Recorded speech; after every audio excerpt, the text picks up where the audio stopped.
Hi guys, I'm Stephen and welcome to Audio Nautica. I just want to give you a very quick update on this SYMEF. I mentioned in the last video I was in the process of upgrading the capacitors in it to 33,000 microfarad capacitors.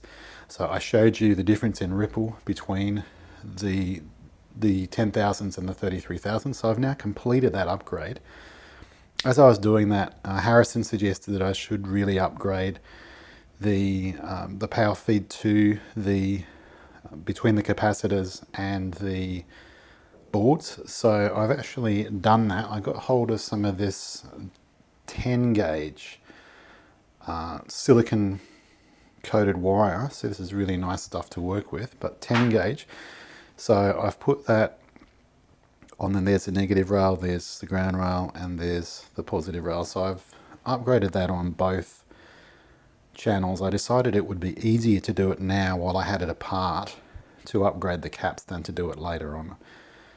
So this is basically done now. I have tested it. I'm ready to put the lid on. So yeah, just a quick update to let you guys know that this thing is now done. Thanks for watching. See you on the next one.